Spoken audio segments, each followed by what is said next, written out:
Hey, what if sin isn't simply Good evening. Good evening. What if sin isn't simply breaking rules but breaking relationship? And simply what if the story of Eden isn't about breaking rules? What if it's about breaking relationship? What if it's not as simple as it's been made out to be? Law versus grace. Accountability, responsibility versus grace. What if sin isn't about that? What if it's about breaking relationship? What if the story of Eden isn't about a piece of fruit? Whatever fruit it was.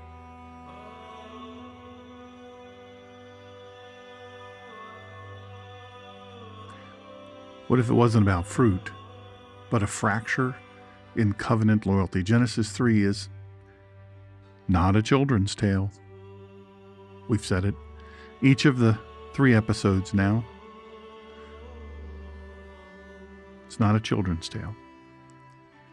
It is the story of humanity's rebellion. Your rebellion, my rebellion. It's the reason that Messiah had to come. Today, we enter the fall to see what sin really is.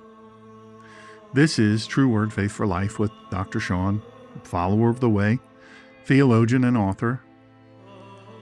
So let's open up the scriptures together. Before we do, remember, this episode is brought to you by True Word Faith for Life, a journey into living scripture with power and covenant faithfulness. Visit truewordfaithforlife.com for this resource under the store and for many more resources there. It's all free. Well, the book's not free. All of this will help to strengthen your walk as a follower of the way. Good evening, Robbie, and to everyone listening, however you're listening, in whatever way, in any of the many places that we're streaming. I sure appreciate it, I can tell you that. This is quite a series.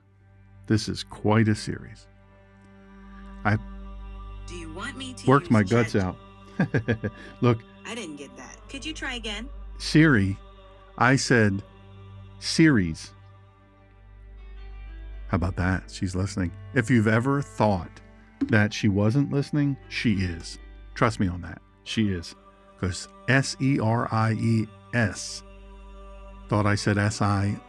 I should enunciate. Anyway, I'm like, who come in this room? Don't nobody supposed to be in this room when I'm going? We done went live. The live light is on. He ain't right. He ain't got much sleep. Podcast puppy is under the weather. He's got an injury and we had to run him to the emergency vet today. But we got him, giving him medicine and got him going on the mend, and we're doing all we can. So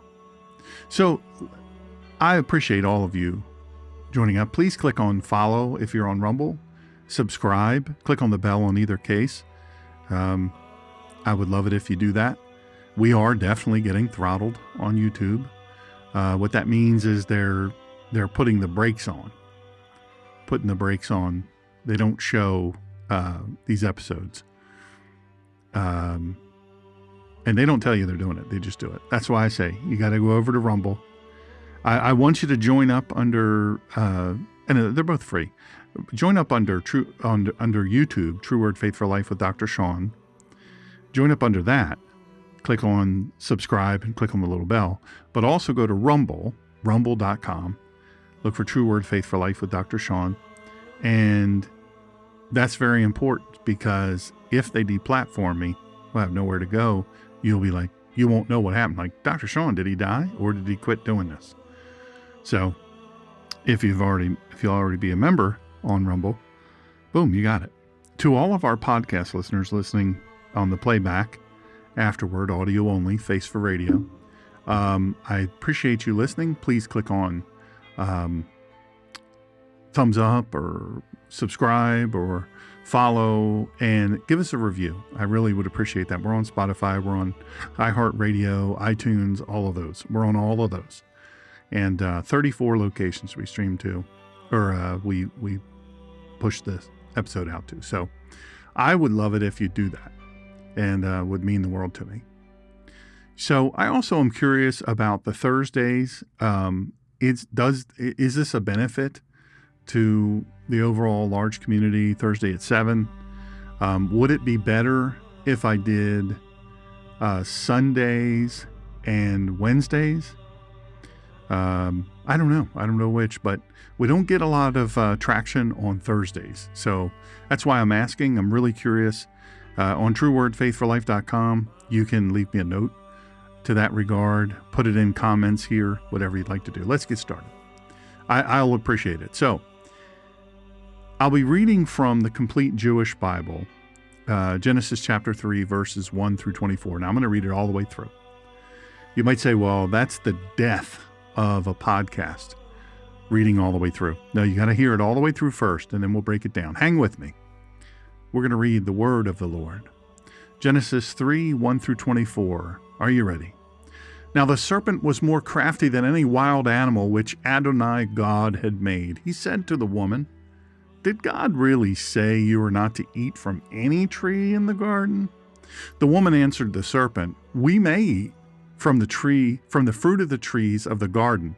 But about the fruit of the tree in the middle of the garden, God said, 'You are neither to eat from it nor touch it, or you will die.' The serpent said to the woman, 'It is not true that you will surely die, because God knows that on the day you eat from it, your eyes will be opened, and you will be like God, knowing good and evil.'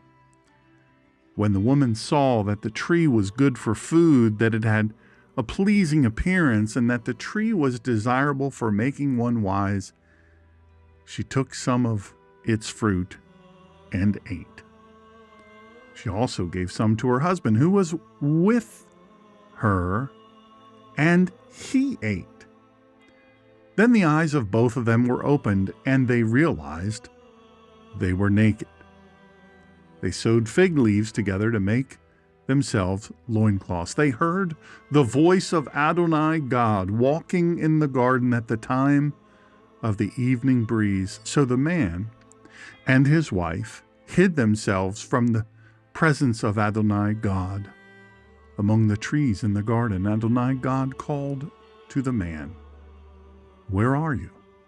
He answered, "I heard your voice in the garden, and I was afraid because I was naked, so I hid myself." He said, "Who told you that you were naked? Have you eaten from the tree from which I ordered you not to eat?" The man replied, "The woman you gave to be with me, she gave me fruit from the tree, and I ate." Adonai God said to the woman, "What is this you have done?"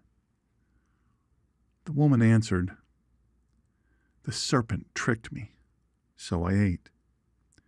Adonai God said to the serpent, "Because you have done this, you are cursed more than all livestock and wild animals. You will crawl on your belly and eat dust as long as you live.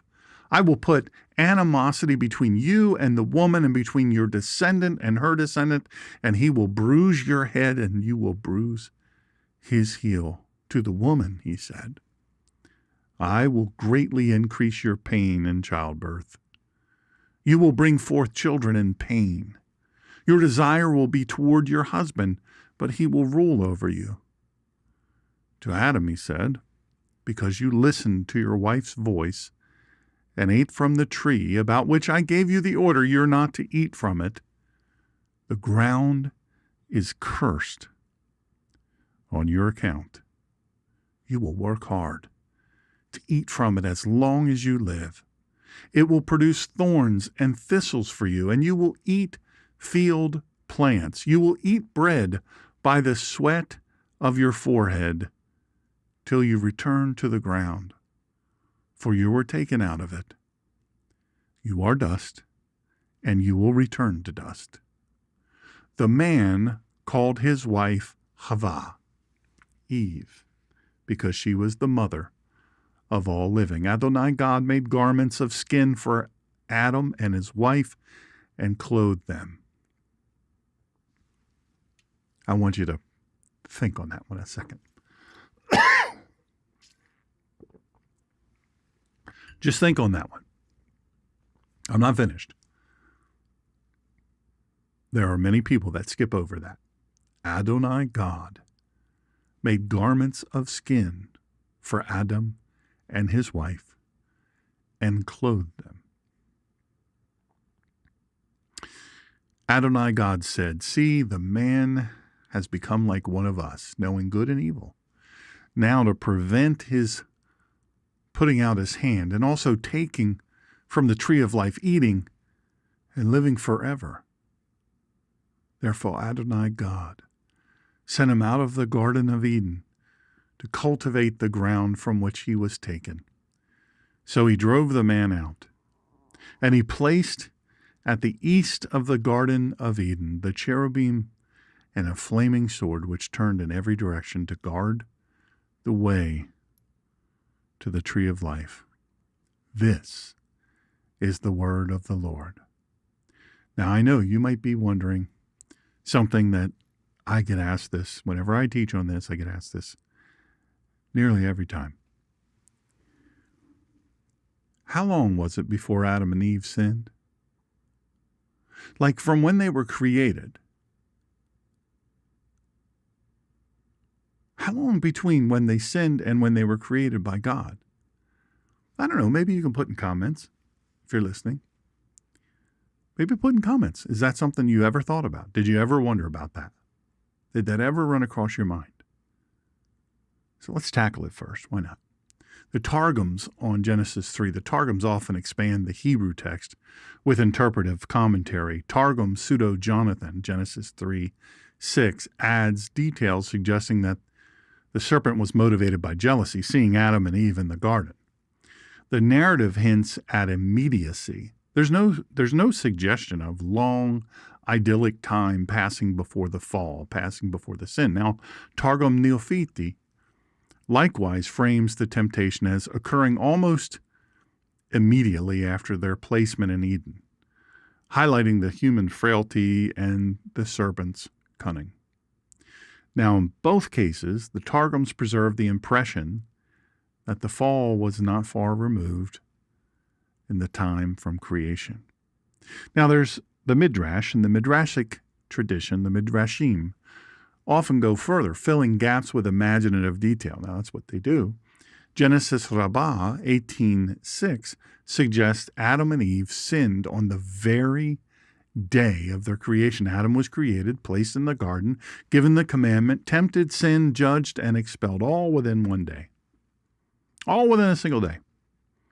Now, this interpretation, I get it. We're just weighing these out. We're not saying these are scripture. This interpretation emphasizes the rapid failure of humanity when separated from God's direct guidance. Now, Perkei de Rabbi Eliezer, chapter 13, these are Midrashim, also supports the view that the fall happened almost immediately. Now, we have to guess. We all have to guess on this. We all have to, hey, K1100 pilot, how you doing? I'm K1200 pilot. How about you? Oof, we have much to say. A fellow BMWer. I rode motorcycles for 22 years, and most of them were BMWs. BMW K1200S was my last bike. How about that? Thank you for listening. I'm honored that you listen. I'm not sure who you are, but I'm loving that you're listening. And Miss Colleen, I didn't ever know there was K1100 pilot, K1200 pilot. I was K1200 pilot at whatever. What did they do? Yahoo and all that stuff? I think K1200 pilot at yahoo.com. I don't still have that, I don't think. But That's what I was known as, K-1200 pilot. I'm not saying I exceeded the posted speed limit. I'm just saying the bike was fast. That's all. Anyway, good to have you. Good to have everybody listening. It's an honor. And those of you who are a little more timid, you say, hey, I don't want to click in on the live chat on either the Rumble or the YouTube or even Facebook. Please feel free. Send me a note, smgreener@gmail.com, smgreener@gmail.com, or go through the contact me on truewordfaithforlife.com. I would love to hear from you. Love to hear from you. So this Perché di Rabbi Eliezer, chapter 13, because the thought there is they also support the idea that the fall, the sin, happened almost immediately. It even suggests that Adam and Eve were in a state of infant innocence when tempted. And I think that underscores their vulnerability. Now, in rabbinic thought, understand that rabbinic thought is very, very different. We think differently than rabbinic thought. Remember, the rabbis, this is all they do. They think about Scripture. They think about the documents. They think about the feast. They think about all of that. They think about it all the time. It's what they do. And they've preserved the documents for thousands of years. And we must say thank you to them. We owe to them the roots of our faith. So there's a theological motive in rabbinic thought, as there would be. Why did rabbis emphasize immediacy? Well, to highlight human dependence on God. Makes sense. Without his presence and his spirit, mankind quickly falls. I know I do. And to contrast man's weakness with God's holiness, to explain why death and suffering entered the world so suddenly after the glory of creation. I mean, it was like apples and aardvarks, man. It was incredible. You'll see I create all my own thumbnails. I'm learning. I'm a work in progress. I'm not great at it yet. I'm working on it. And but you'll see by that, if you're watching on either YouTube or Rumble, you can actually physically see. And I think you're seeing the lower left or lower right. I can't remember. It's opposite of me in the lower side. The garden and the image bearers. And that was kind of like my idea of what maybe it was like. I don't know. I'm just, trying to create something there. And I'm not saying it was like that. So don't throw rocks at me. I'm just guessing. So, but I want you to think about it from the idyllic beginning, the perfection, to death and suffering suddenly enters the world. Right after the glory of creation. It's mind-boggling. And then there are early Christian parallels. Irenaeus, against heresies 4.40, suggested Adam and Eve were like children. They were quickly deceived. They were the infancy idea carried over from rabbinic thought to also to Irenaeus. And none of these people, by the way, were there. I wasn't there. You weren't there. None of us were there. But it's important for us to think on these things. Sometimes we have to go a little deeper sometimes than the surface. And if you're going to be a theologian, which, I don't know that was my goal to be a theologian. I love speaking and teaching and preaching and all of those things and helping people, just helping one-on-one people come to faith and understand the faith they have. You don't have to become a theologian. But in my case, I had to go really, really deep. And some of it was daunting. And some of it was utterly incredible. Just mind-boggling. You think, man, oh man, this is a long time ago. And these people are, they themselves, much closer to the original event, they themselves were digging deep. You have to admire that. So Augustine, we often hear about what Augustine thinks. Augustine saw the timing as less important than the fact of the fall, though he agreed it was early, since no children were born in innocence. I'm talking more about that in a second. By the way, I want to say thank you to the VA, who takes great care of me, my care team, number 75. Also to my Novant team, that they care so much for me. My last infusion, Nurse Marjorie, amazing, just amazing. And the nurse before that, amazing. I cannot tell you how much I appreciate these wonderful people. You hear a lot of stuff about the health industry nowadays, and some of it is true. We have a long way to go. But I will tell you what, these people treat me incredibly. And I'm so honored. I so appreciate it. I just can't thank them enough. And I have these new things called walkathons that my new friend Brad and my new friend Kat have helped me in. And I'm telling you, I'm learning them. It's a little bit. But I'm going to get my Travolta trot on as I have to teach my brain. It's a prosthesis. It has to teach my brain to take feedback from my shin or ankle, which would normally be taken by my feet, which are essentially dead. So that's where you get some of your balance from, your feedback. Your brain's constantly talking to your feet. Who knew? That's, I guess, why we should wash them more often. You don't want your brain going, hey, your feet stink. You know what I mean? I'm just putting that out there. I'm not in charge of that, but I'm just saying that's what I would say. So Augustine saw the timing as less important than the fact of the fall. But he does agree that it was early, since no children were born then.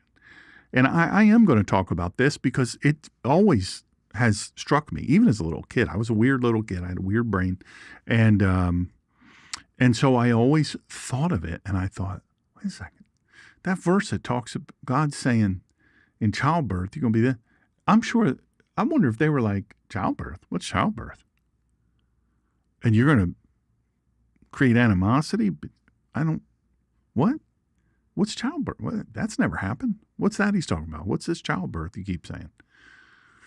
So the Targums and the Midrashim consistently portray the fall as happening very soon after creation. By the way, you can tell me in comments, wherever you're listening, if you think this is just an utter waste of time for me to teach you these types of things, and you want to say, hey, Dr. Shawn, just stick to the Bible, will you? Because, if you don't like it, let me know. And if you do like it, let me know. It's important for me to know these things. But I like for you to know these things. Anyway, the Targums and the Midrashim, they consistently portray the fall as happening at least very soon after creation, even on the same day. And while the biblical text doesn't say so explicitly, the Hebrew literary flow, aromim to arum, and the silence about any pre-fall children point in the same direction. So that's what I'm saying. Think about that. There were no children mentioned pre-fall. Pre-fall. Oh, you're welcome. Thank you for listening. Reach out to me. There's a couple things I'd like to ask you. By the way, thank you very much. You are a blessing to me. What a lovely, lovely human being. I am so lucky to have such amazing people. By the way, I'm looking out. I can't see it because there's some stuff in the way, but I'm looking out at the moon up, it's pretty low in the sky. And then this lavender kind of purpley. I normally don't have the curtains open because we like to have that sound deadening. We want to have some dead sound. We don't want not dead air, but dead sound. But we're going to lose about an hour, I'm told, from September 1 to the end of September. We'll lose an hour of light. And so I thought, while I got that going and I'm looking at the little birds and all this out here, and the deer kind of whooped me on my seed. So all of my feeders, they have mama deer, and I don't get mad at them. I don't. We push them out of their territory and their habitat. It's the least I can do to put food out, but I'll keep filling it. But she was out there. I saw her on the security system, in the middle of the night. I was up in the middle of the night, couldn't go back to sleep. And there she was. She was just as beautiful as she could be. And every couple of seconds, she'd look up, look right at the camera and say, "Are you looking? I'm eating the seed you put out here for me. Thank you. I like this kind." And but anyway, so I'm seeing this beautiful, beautiful scene, and I have to say, I think about it. I think about it a lot. I think about, well, goodness, I think about, I see this, right? And I think just on the other side there, not far, not even 500 yards, is the ICW, the Atlantic Intracoastal Waterway. And then maybe another 500, Miss Colleen probably tell me better, maybe another 500 yards, maybe 500. There's the dunes and the Atlantic Ocean. I mean, it's so cool. And I fly quadcopters and drones, and I used to do photography and videography and stuff like that. Anyway, and I take off from here, and I go 10 feet off the ground. I see the ocean, so that's pretty cool. But it's a beautiful blessing. There's trees and there's grass, mostly sand and weeds, and there's these beautiful live oak trees and these birds and that beautiful moon. Remember I taught about that, one shows light. He created two sources of light, one that shows light in the evening and one that shows light in the day, one that lights the night and one that lights the day. So I look at that and I think, wow, it's beautiful. Just so beautiful. I can't imagine how this place was. I just can't imagine. By the way, how's the sound? I didn't even think to ask everybody. Sorry about that. I done forgot. By the way, K1200 Pilot, please reach out to me. Let me know who you are. smgreener@gmail, or text me if you have my number. I would love to know. Isn't that funny? Because, the BMW crowd, the motorcycle BMW crowd is it's not a huge crowd. So anyway, I thought that'd be interesting. And same with you, Miss Marjorie. There's a couple questions I want to ask you. So here's the thing. We didn't hear about any pre-fall children. We didn't hear about any pre-sin, pre-fruit children. And by the way, I don't care if it was an apple. I don't care if it was a pomegranate. I happen to think it was a pomegranate, by the way.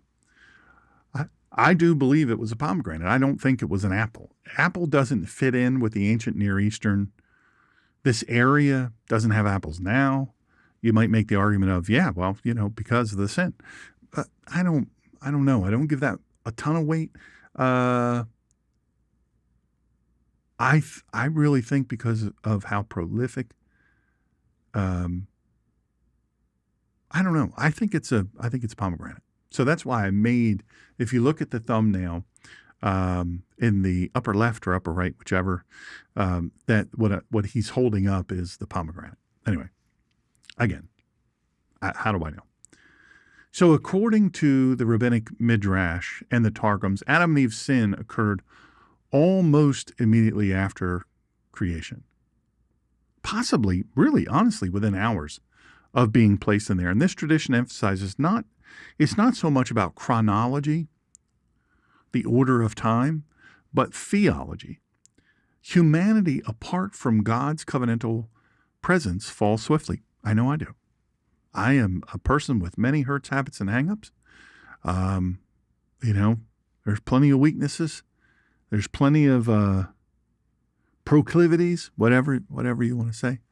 And so I'm not a perfect man, not anywhere near it. Anybody that knows me knows that to be the case, and many of them firsthand.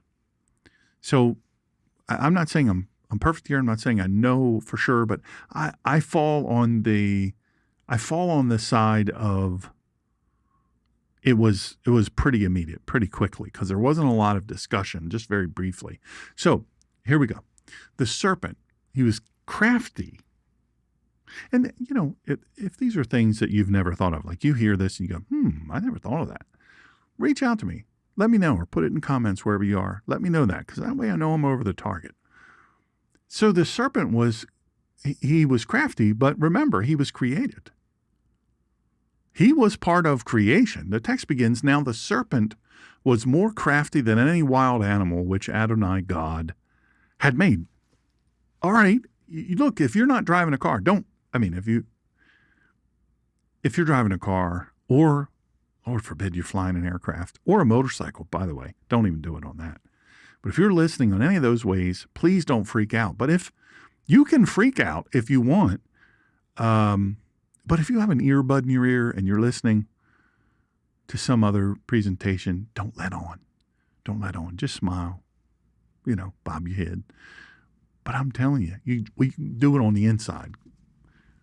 Now the serpent was more crafty than any wild animal which Adonai, God, say it with me, had made. Did you ever think about God created the serpent? The Hebrew word here that they use here is arum, meaning crafty, cunning, shrewd. And interestingly, this is linked to the word aromim. In Genesis 2:25, which described the man and the woman as naked without shame, transparent before one another and before God. In one verse, aromim, which remember on Sunday at 3, wait, no, what day is today? Today is Thursday. Monday at 7, the last episode we did in this, episode 2, I talked about that. Remember, I broke that down. So we won't go into great detail here because it's there and it's free to listen to anytime. So, but in one verse, aromim is vulnerability and innocence. In the next, arum is manipulation and deception. The writer of Genesis uses a word play to signal the shift from innocence to cunning deceit. Now, I say this a lot. Little things don't mean a lot. They mean everything. The language, the culture, and the context. The ancient Near Eastern language, culture, and context, so important. We can just read the Bible. By the way, one of my new friends listening is doing the chronological Bible. It's fascinating. I talked a little bit about this in the last message. When you read it chronologically, now I have several editions of the chronological Bible. I have a lot of Bibles. I'm a Bible geek. I have a bunch of them. I collect them, and I got to stop because I may have a problem. And it's the first step. First step is to admit. Anyways, and it is interesting to read through them. And I talk about this in my book, True Word Faith for Life, available at truewordfaithforlife.com under the store. But in True Word Faith for Life, the book, the most recent one, I talk about this. I talk about the chronology of things. And then in the back, I'm wondering if I left that in there. I can't remember if I left it in there or not. I'm not going to look right now because then but there it is. There's the book. Look, textbook quality. Now, is it perfect on the inside? No, it is not. No, it is not. And, if I get picked up by another publisher, they'll hire big mahafs to come in and totally make it how it's supposed to be. Anyway, I did the best I could. So the writer of Genesis, he uses this wordplay. And we wouldn't know the wordplay unless we study the ancient Near Eastern languages, culture, and the context. We've got to know these things. If we don't know them, then we just read what someone else thought about Scripture. And we say, oh, well, this is what I'm supposed to know. And that's okay, but recognize you're missing some of the flavor, right? Missing a little bit of the flavor. So in the ancient Near Eastern world, serpents often, and I've been asked this a million times, serpents often symbolized wisdom, fertility, chaos, or divine power. Now, I get it. Right now, you're going, yeah, okay, well, the copperheads in southeastern North Carolina just hatched.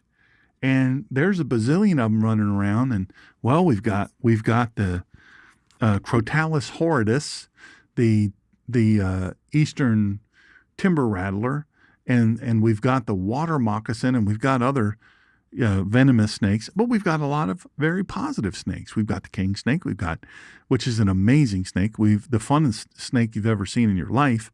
I know you're thinking funnest snake, 2 words I've never said.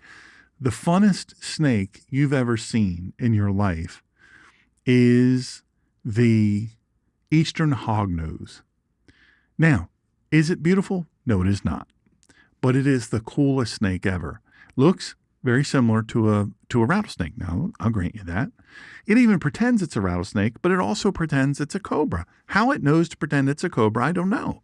But if you walk up to it, right out there in that road, soon after we moved here, there were some people screaming, "That's a rattlesnake, it's a rattlesnake."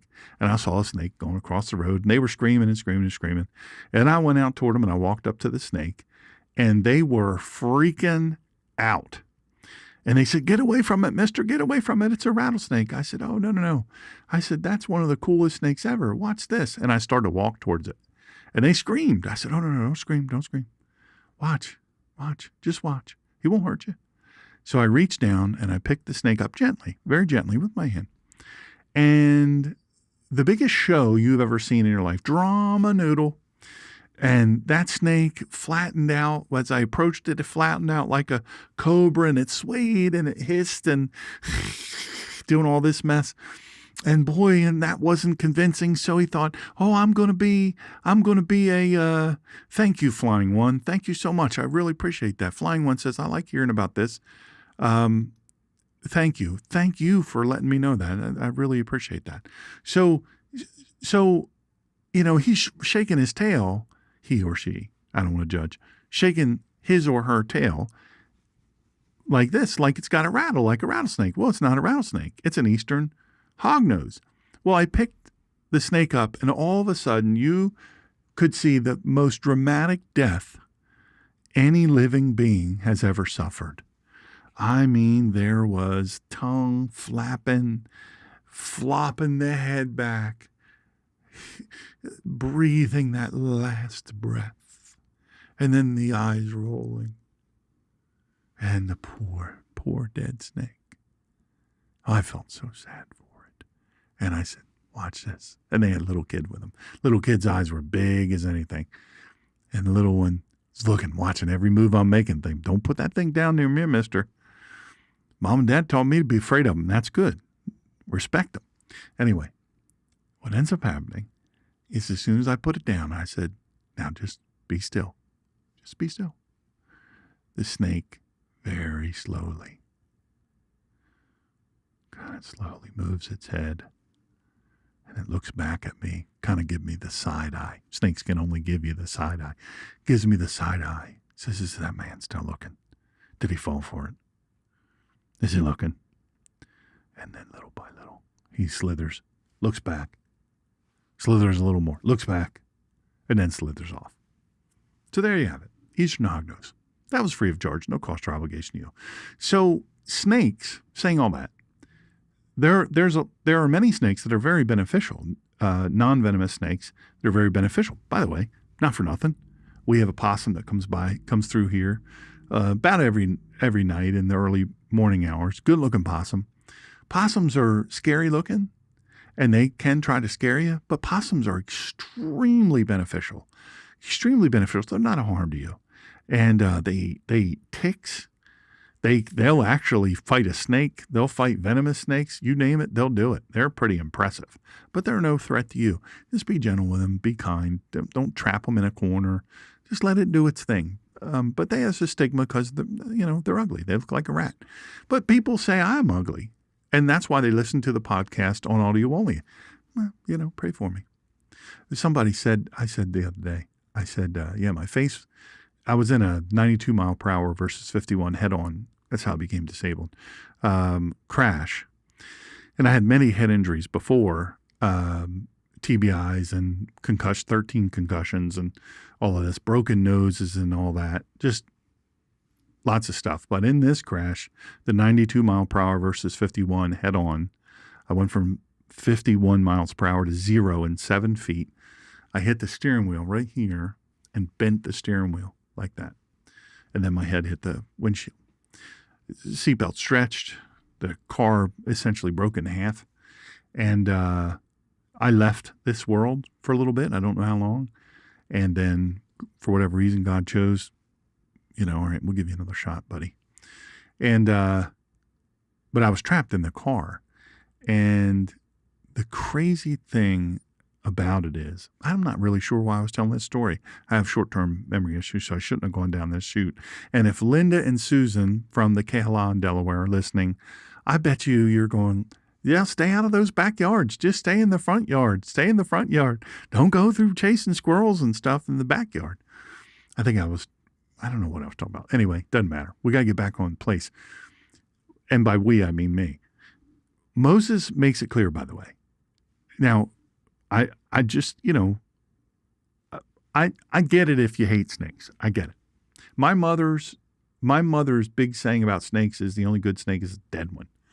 So she would kill every snake she saw. And I would always plead with her, Mom, don't kill them. If you want mice, kill the snakes. And sure enough, it happened. We lived in a farmhouse in the middle of a field, and we were overrun that winter, boy, because she went on a jihad. And that happened at one of the houses I lived in. And sure enough, we paid for it. So we have to learn to live with them because they help us out. Anyway, Moses makes it clear this serpent isn't divine. This serpent is not divine. Remember what I just said about 3 times. Ancient Near Eastern world thought serpents symbolized wisdom, fertility, chaos, or divine power. Not in this case. This serpent isn't divine, it's created. And this serpent is under God's authority. Evil here is not a rival God, but a twisting of what God has made. Now, Dr. Michael Heiser, God bless him, amazing resource. He reminds us that in biblical worldview, evil is not equal to God. It is parasitic. It can't create anything. Evil can't create anything. It cannot possess those who the Holy Spirit is in them, the Ruach HaKodesh. Can't possess you. It can trouble you. It can try to tempt you. It can do a bazillion things, but it can't do you in.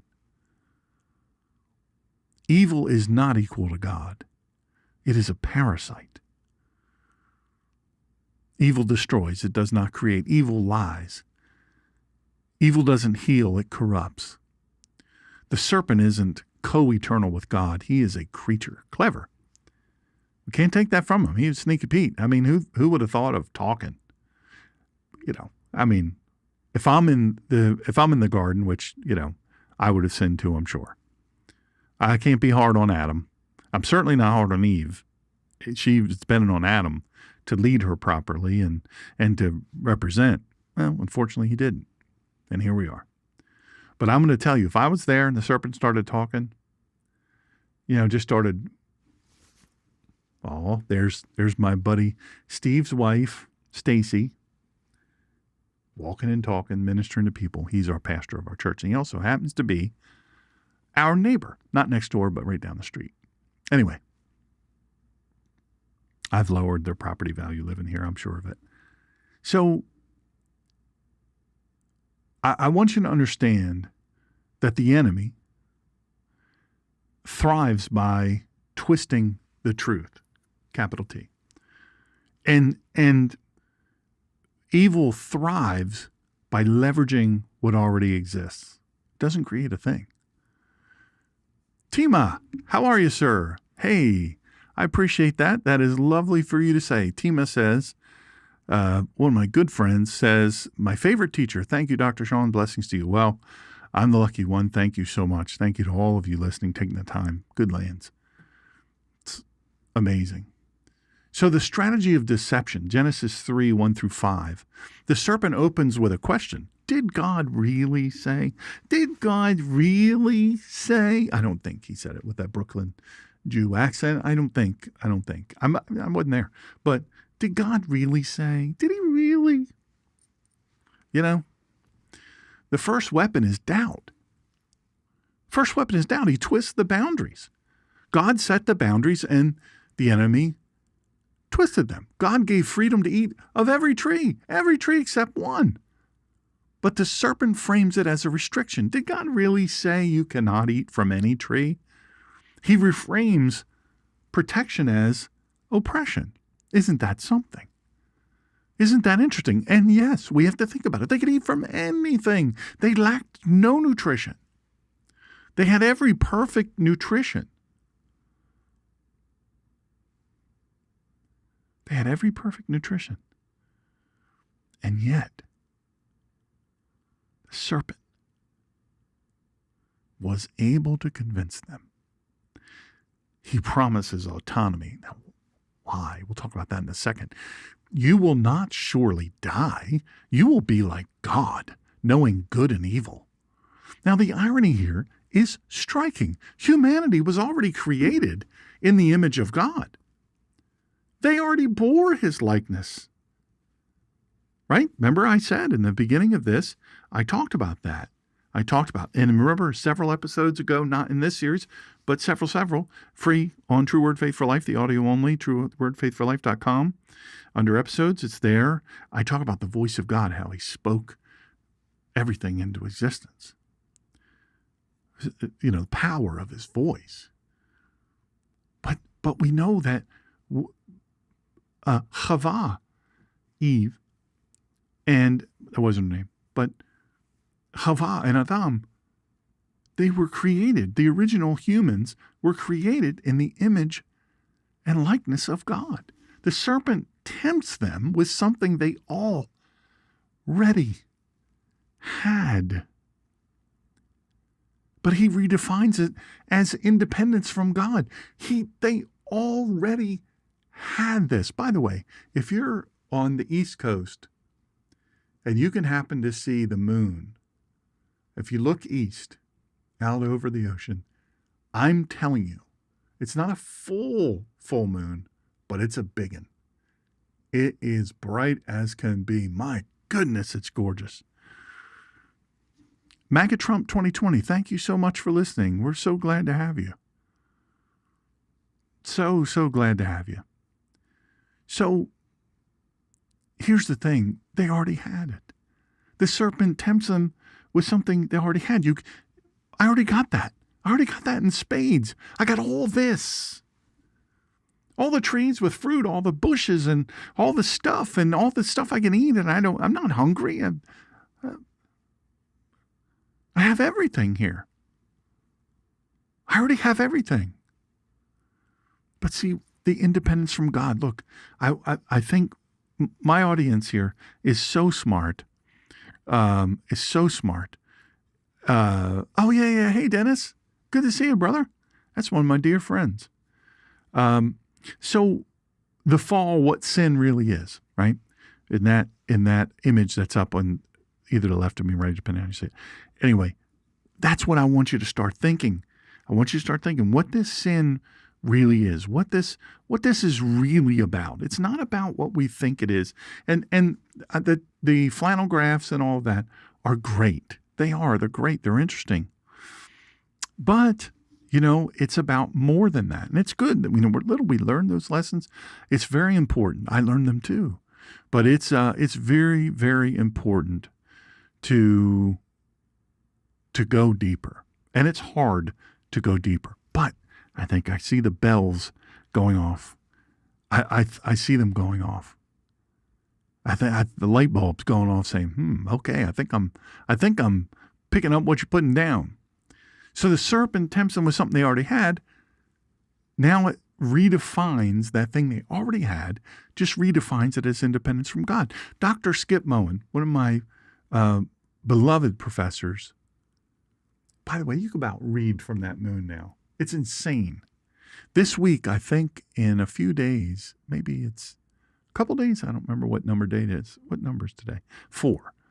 I think in a few days, two or a few, there's going to be some sort of like blood moon, there's going to be an eclipse of some sort, and there's going to be all this stuff, and I don't have my camera equipment anymore, so I just like to just look at it, but yeah. So don't miss all that, because that's going to be worth seeing. It's pretty cool. Anyway, I'm getting free laser surgery from how bright that moon is. So Dr. Moen writes, sin begins when we believe that God is withholding good from us. Sin begins when we believe that God is withholding good from us. The serpent's lie isn't only about fruit. It's about God's character. He lied about God's character. It wasn't about the tree. It was about God's character. He is holding something back. He doesn't want you to flourish. He cannot be trusted. And you hear this whispering in your ear when times get tough. I remember in that car. Now, obviously, those of you who know my background know, I've lived a very, let's just say, kinetic life. I've survived many, many crazy, crazy things that movies are made of. And I'm thankful. It's not, yes, I paid attention to training and I worked hard at being good at what I did. And I'm thankful to have used those tools to survive. But listen, God decides. God has the button. I don't have the button. And for whatever reason, in that crash, that 92 mile per hour versus 51 mile per hour crash, he chose to reanimate me. I don't know why, but I'll keep at it. And I'll fall down, and I'll get up, and I'll fall down, and I'll get up until he calls me home. But here's the thing. The serpent's lie didn't have anything to do with the fruit. That was emblematic. It didn't have anything to do with the tree of the knowledge of good and evil. That was emblematic. He was throwing rocks, throwing doubt at God's character. And I remember being in that car, and I remember thinking, when I didn't know I was gone, by the way. You don't know what you don't know. That really hurt us because the different doctors and the trauma team and the hospital and all that, they would ask, did you ever lose consciousness? Did you ever lose consciousness? And what did I say? I said, no, because I didn't know I was dead. We didn't know that for 2 years. I think it was 2 years. At my daughter's birthday party.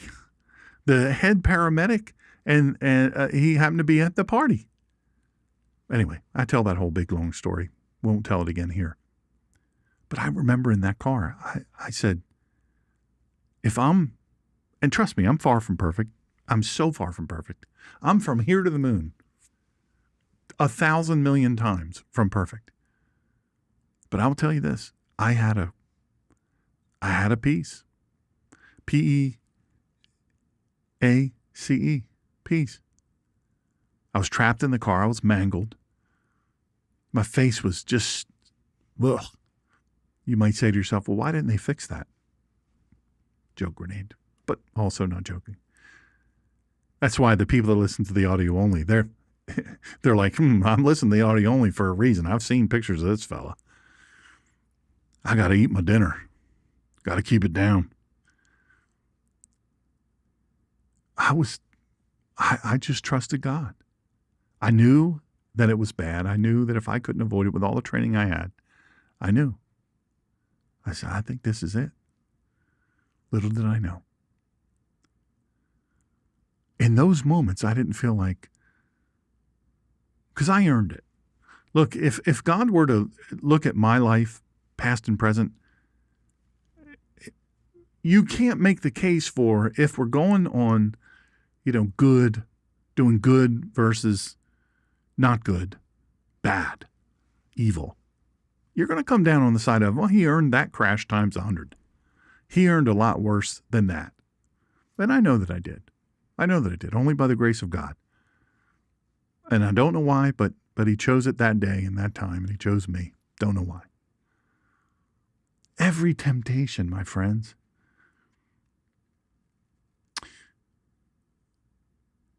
one of the biggest temptations is, can I really trust God? We hinge everything on perfection. We measure everything on perfection. Wow, they're not perfect. We measure everything against that. But the thing that just resonates in our mind is God is holding out on you. It's the thing the enemy is telling you. God's holding out on you, man. God's holding out on you, woman. You can't trust him. You have to take control of this yourself. You have to control it. If you have to control all these things, you can't trust God. You've got to do it. Now, The act rebellion, not a snack.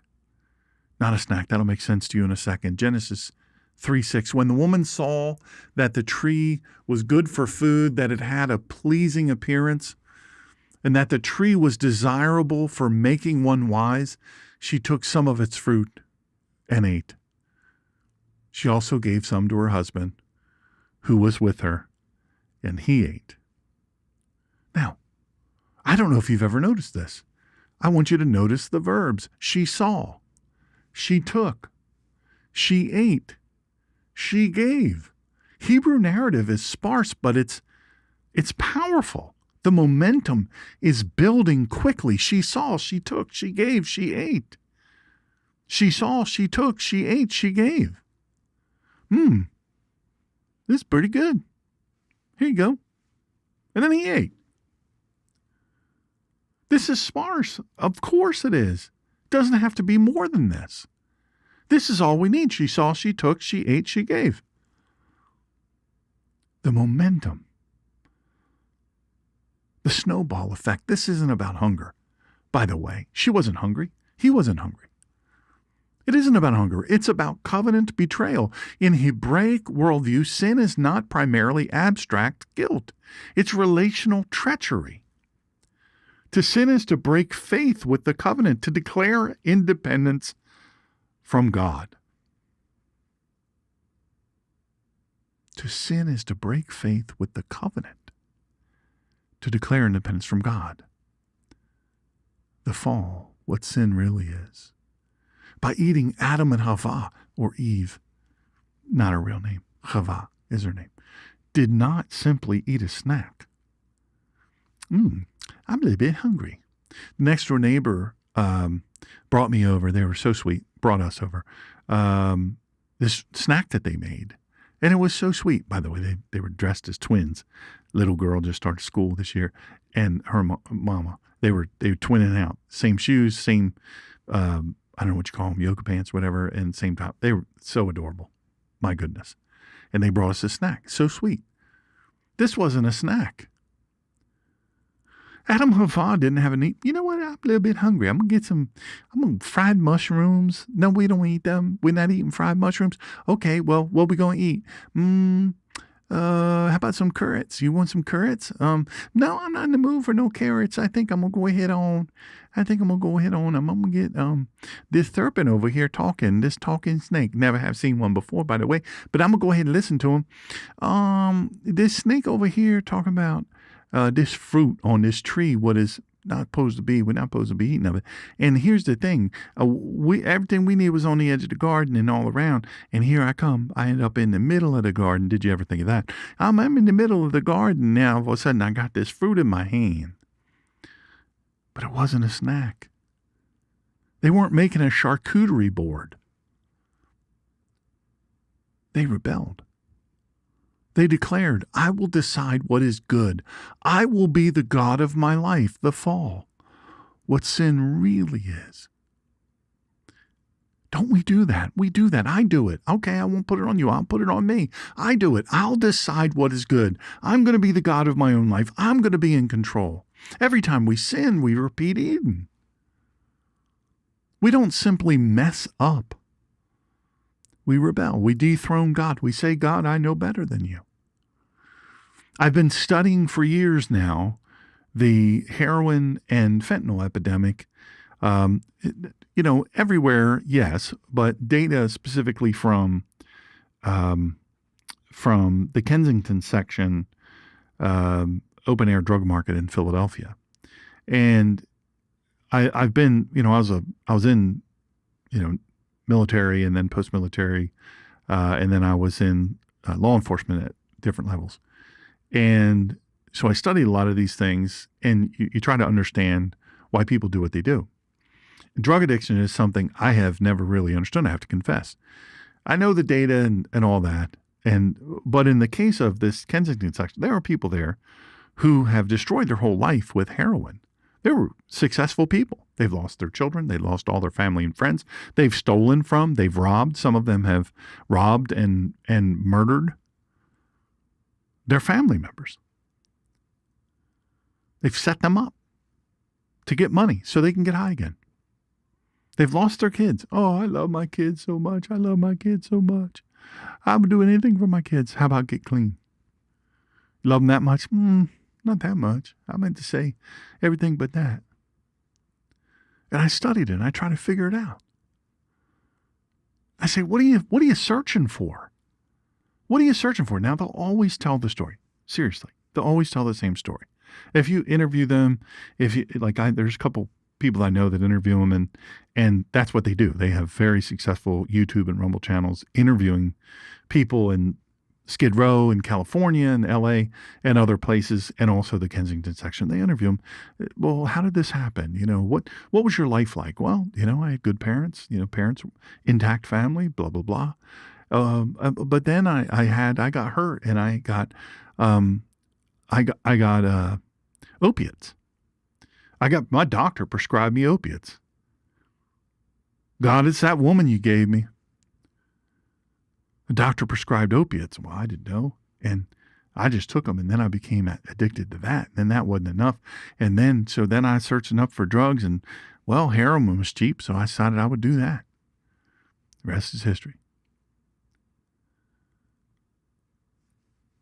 I don't know a single person who doesn't know that putting a needle in was somebody that probably didn't pass 8th grade science. Somebody that made this deadly chemical probably didn't pass 8th grade science. You're going to put a needle in your arm. You're going to shove a needle between your toes or your fingers or, all kinds of other places. I don't want to go into that. Make you sick before dinner. Or maybe you're eating dinner.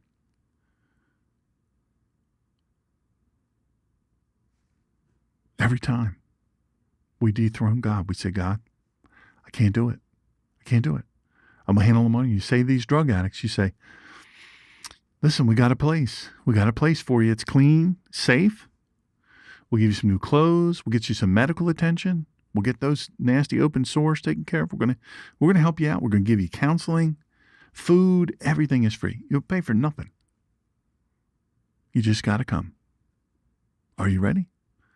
You can't do drugs there. You can't bring any drugs in. We patch down. You can't bring any drugs in. We see to it you don't get drugs while you're there. And we help detox you. And we got doctors and nurses and all of that. Any medical needs you have, we'll help you. Are you ready? No, I'm not ready yet. I follow one particular young lady. Breaks my heart, actually. They showed pictures of her. She was beautiful. She's just so beautiful. Skin was perfect and gorgeous. Teeth beautiful and white.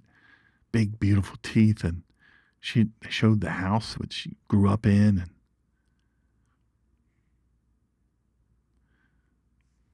had a family and children. 4 children. Beautiful children. Each one of them. I followed the decline. They did the time, their chronological fall, where it started, how her appearance started to change. They had video from different places and all of that. I watched the last interview with her. The guy said, listen, this person here with me, their name is Don. This is Michelle. Don and Michelle work at this place. And I just want you to know that we've made arrangements for you to go there. We'll carry you there now. We'll pick up your stuff and all that. We'll carry you there. It's a beautiful environment. It's pretty. There's excellent food. You won't have to scrounge for food. You won't have to turn tricks. Go on dates. Euphemism. Turning tricks. You won't have to do any of that. And you know what? Getting off of heroin and fentanyl is tough. There's no doubt about it. It's incredibly addictive, but we'll help you each step of the way. It's going to be hard. It's going to be hard for a certain number of days, but listen, you can do it. And we're there to help you, all free. And you can stay as long as you need. We'll get you dental care. We'll get you every bit of it, free. Won't you come? She looked right at them, looked at the camera, the guy holding the little camera, and said, no, I think I'll be ready in about 2 weeks.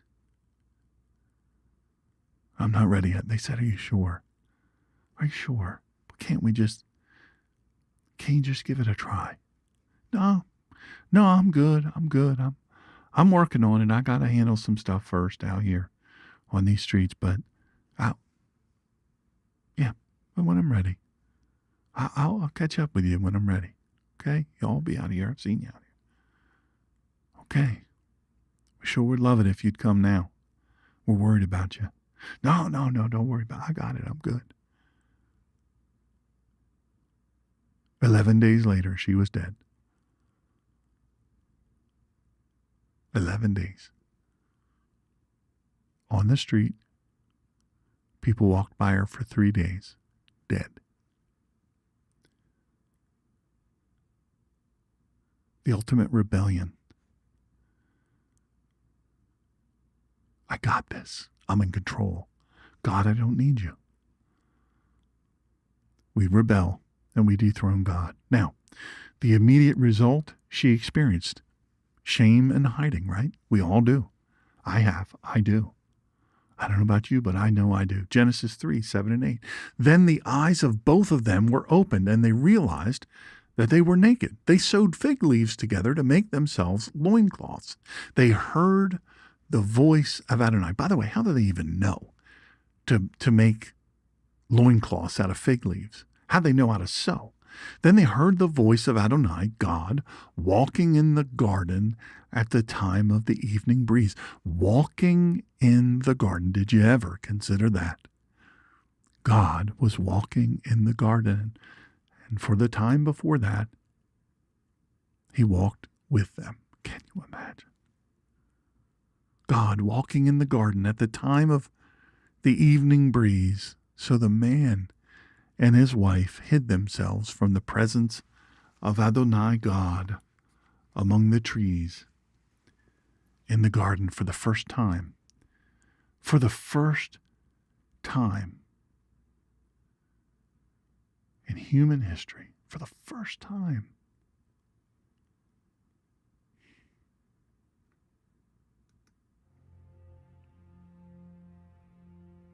The very first time. That thing that gets you and gets me.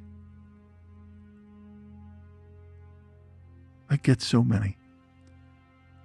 Shame. Shame enters. The transparency of Genesis 2 is gone. It's gone.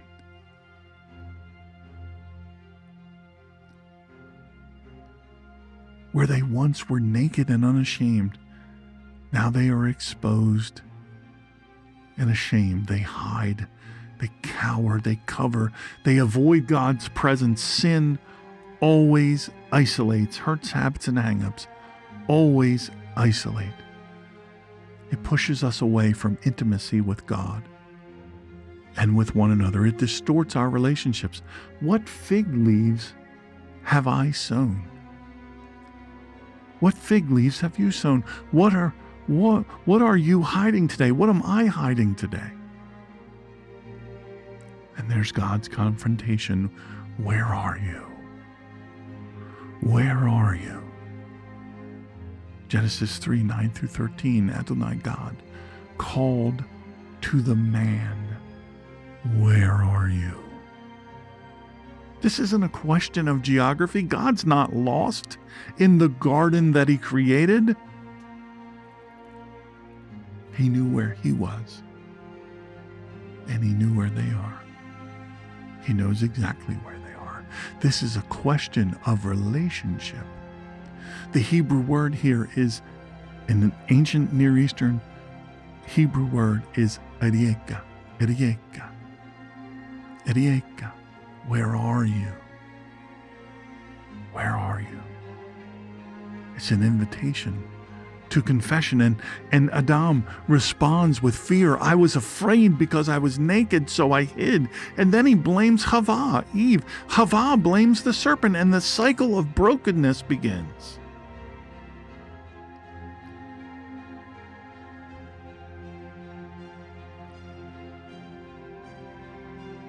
My buddy says in Rumble live chat, we have live chat in Rumble, live chat in YouTube. He had to do a business clean out of stuff because the owner was a multimillionaire and got involved in illegal drugs and ended up in jail, lost everything. Dr. Moen points out that God's questions are invitations to repentance. Hello, alarm guy. Good to see you. But Adam and Chava dodge the responsibility. Instead of confessing, they deflect. I do it too. God asks me, where are you? Will I confess? Will I confess or will I hide? When God still asks you and I, how do we answer? When God says, where are you? What will you do? What will I do? Will I confess or will I hide? Because you know what? There are consequences. The consequences are curse and hope. Genesis 3:14 through 24. The curses fall on the serpent. The consequences fall on the serpent, on the woman, on the man. Creation itself is fractured. Work becomes toil. Birth becomes pain. Dominion becomes distorted into domination. My dear friend, world famous Dr. Friedman, 7-time best-selling author, unreal guy, lives in Wilmington. An amazing guy. He's the #1 health and wellness radio show in the country. I don't know how many years going. Guy's unreal. And he's a dear friend, brother from another mother. And one time he was going through his awesome garden and he was about to pick a cucumber. And he reached down and a rattlesnake hit the cucumber right next to his hand. And almost immediately the cucumber began to rot with a horrific smell.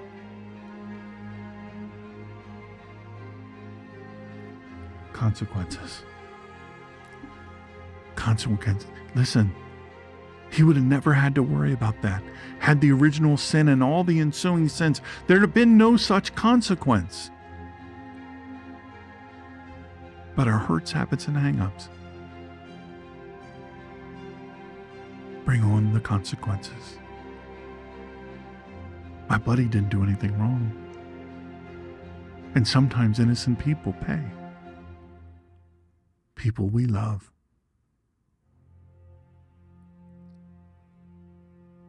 Birth becomes pain. Dominion becomes distorted into domination. Yet in the middle of judgment comes hope. In Latin, it's the Protoevangelium. Protoevangelium. Genesis 3:15. The Protoevangelium, the first gospel. I will put animosity between you and the woman, and between your descendant and her descendant. He will bruise your head, and you will bruise his heel. This is the first whisper of Messiah. The seed of the woman will crush the serpent. Yeshua is that promised seed. Finally, Adam and Eve, they're banished from Eden. Oh, my heart breaks for them. When I teach about Judas, the betrayer, when I teach about Judas Iscariot, I don't teach as one who throws rocks at him. I say, man, that could have been me. It is me. And I teach, what if Judas had waited before he went to that potter's field? What if he'd have waited like Kepha or Peter did? What if he'd have received forgiveness? Because God would have forgiven him. Yeshua would have forgiven him. But he gave up on himself.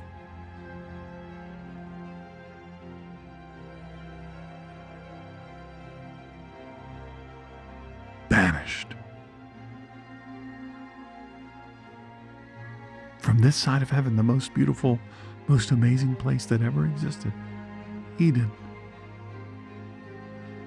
Yet, and I don't know if you've ever read through this passage before, I don't know if you ever picked up on it. They're banished from Eden, yet before they leave, God clothes them with garments of skin. An animal had to die consequences. Blood is shed in order for covering to be provided. Even in judgment, God's mercy shines through, my friends. Every consequence of sin points us to the Redeemer, capital R. Even exile carries hope. Even judgment carries mercy. I have a challenge and a choice for you today. Genesis 3 isn't just ancient history. It's my story, and it's your story. Sin is not simply breaking rules. It is rebellion. It is covenant betrayal. It is saying, I will be my own God. So I ask you, where are you hiding? What fig leaves have you sewn together? Where have you doubted God's goodness? And then the challenge for us all, not just for you. Stop hiding. Stop hiding. Like that dear lady. That dear lady.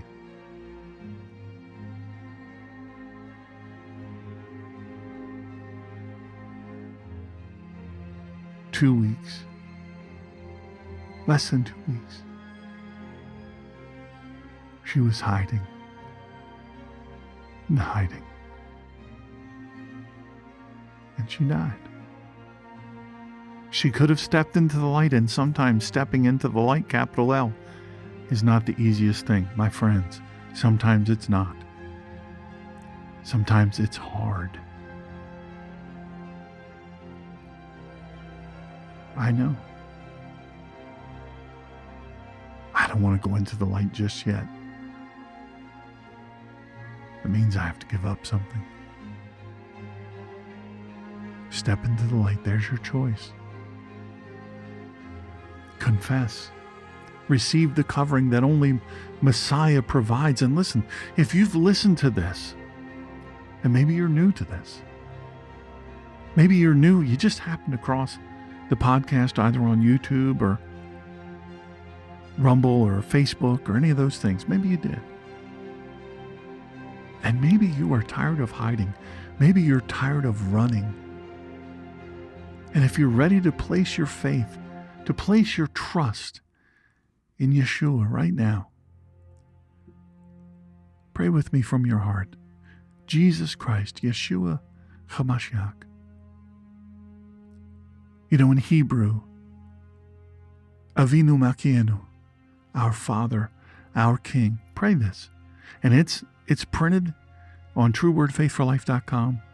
Hit one of the blog posts. It'll be there.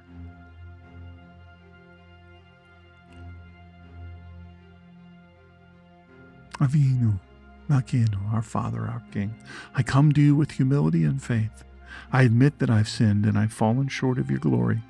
Just as it is written in Romans 3:23, I turn away from my sins and teshuvah, or repentance, and I return to you. I believe that Yeshua HaMashiach, Jesus the Messiah, is the promised one, the Son of the living God. And I believe that he died for my sins, was buried, and rose again on the third day, just as the scriptures foretold in Isaiah 53, Psalm 22, and 1 Corinthians 15, 3-4. Your word says in Joel 2:32 and Romans 10:13, everyone who calls on the name of Adonai will be saved. Today, I call on your Shem HaKodesh, your holy name. Forgive me, cleanse me, and make me new. Give me those new clothes. Give me that medical attention. Give me that healthy food, that pure hydration for my body and my spirit. Fill me with Ruach HaKodesh, the Holy Spirit, and write your Torah on my heart as you promised in Jeremiah 31:33. From this day forward, I choose to follow Yeshua as my Lord, my Redeemer, and my King. Thank you for saving me. Thank you for making me part of your covenant people and giving me eternal life. In the name of Yeshua HaMashiach, Melech HaMelechim, the King of Kings, I pray. Amen. I've got to tell you, if you just placed your faith and life into the blessed hands of the Lord, I'm beyond excited for you. I am beyond excited for you. I'm so happy for you. This is the most important thing you could ever do. I want to help you every step of the way, free of charge. Just contact me through truewordfaithforlife.com.